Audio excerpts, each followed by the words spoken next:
Tonight on CTV, a CSU panel led by female scientists discussed the empowerment and education of women.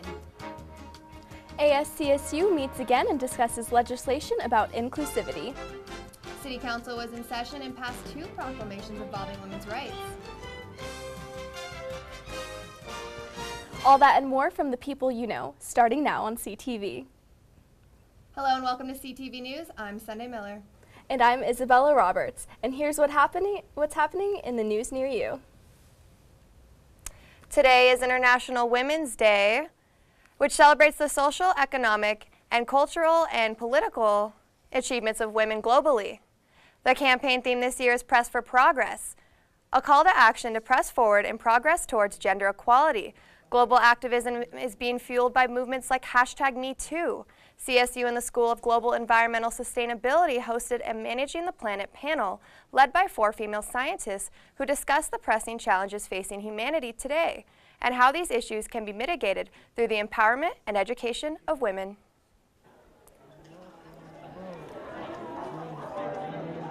Welcome to Managing the Planet. This is put on by the School of Global Environmental Sustainability here at Colorado State University. Once you give voice, once you start having those conversations, it can lead towards change, and it might not be immediate. Chances are it won't, but you're planting seeds, and that's really important. Right? We have control over this, right? Every opportunity that there's an award, nominate a woman for it, right? So there is this structure, but each of us can individually push women into the positions we want to see them in. You guys did an excellent job. Thank you all for coming. I think women were really, hopefully all people were, but I think the women were really energized. I think it was really a lot of positive talk, even when we were talking about some negative, experiences. I think we were talking about how we can turn to mentors, to colleagues, how we can find resources.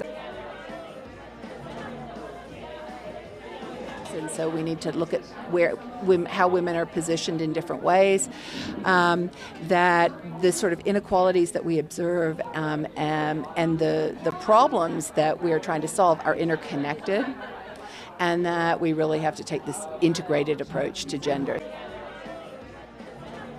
For more information on this global holiday, you can visit internationalwomensday.com.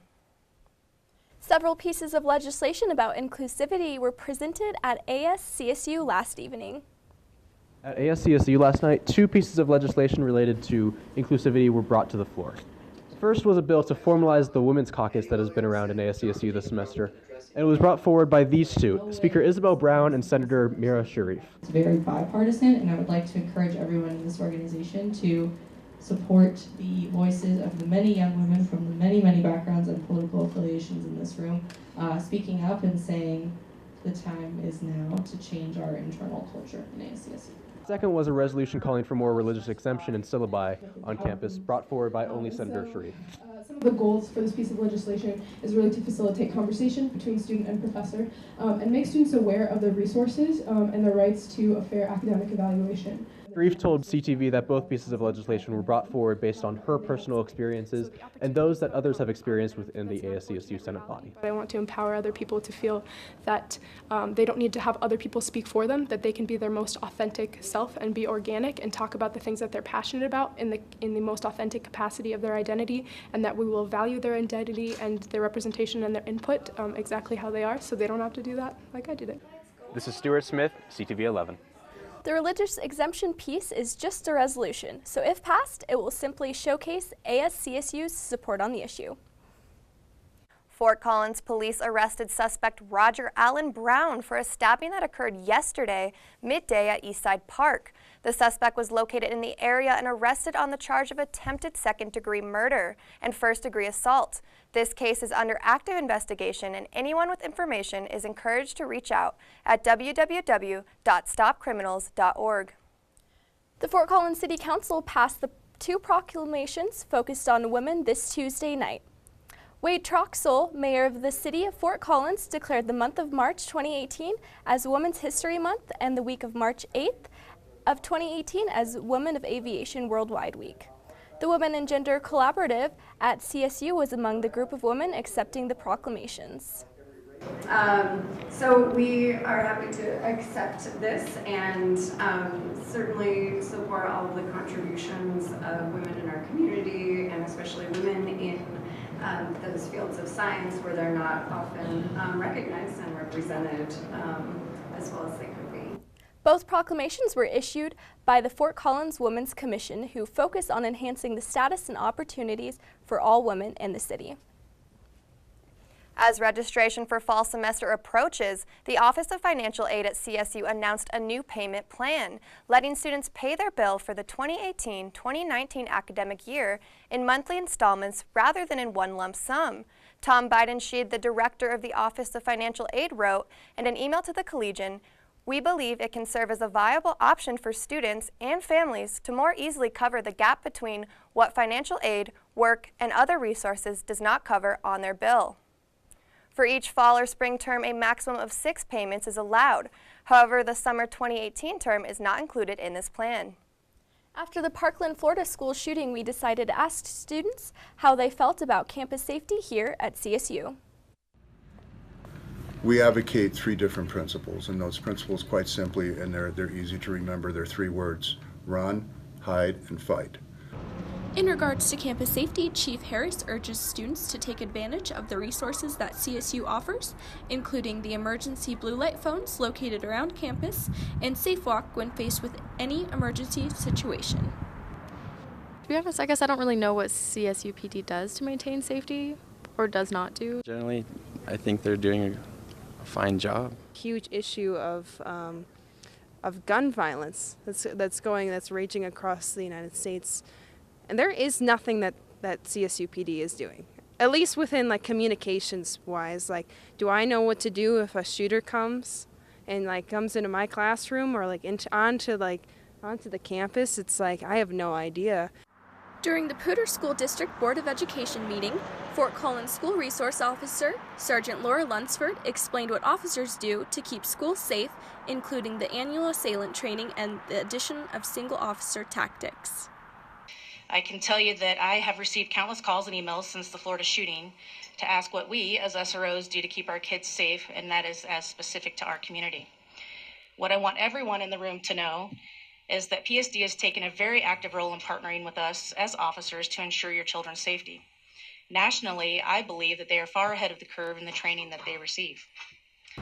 Both CSU Police Department and Fort Collins Police Department ask that students report their concerns. If they see changes in behavior with friends or people that they may know that concern them, not to just keep it to themselves, but to report it to the police so that we can take a look at it to see if there's something that we can do. For more information, you can go to police.colostate.edu. Reporter Isabella Roberts sat down with the director of Ombuds and the Employee Assistant Program, as well as the manager of the Mental Health Infantries, in lieu of the March 1st email sent out to students and faculty regarding mental health. An email was sent out to both students and faculty on March 1st regarding mental health. This past academic year has been difficult for our campus, and we really wanted to send a communication that helped to really encourage anyone on our campus community to reach out if they were struggling. We know that if we can really promote help-seeking attitudes, whether that's if you need help with a class and decide to seek a tutor, or you decide to go to office hours and speak with your professor, or even deciding that counseling services would be a benefit to you, we really wanted to help send that message. We know that there are many stresses and anxieties facing our students, and we believe that there are really a lot of rich resources on our campus if only we can get students to really access those and recognize that so many of their peers are doing the same. Students receive 5 free sessions if they're taking 6 credits or more. So actually 2 emails went out. One went to students and then one went to faculty and staff. And the purpose of the one going to faculty and staff was to educate them about resources available to them if they're struggling with mental health issues or need resources. We have a lot of services for students, but a lot of our employees don't know that that many resources are also available to them.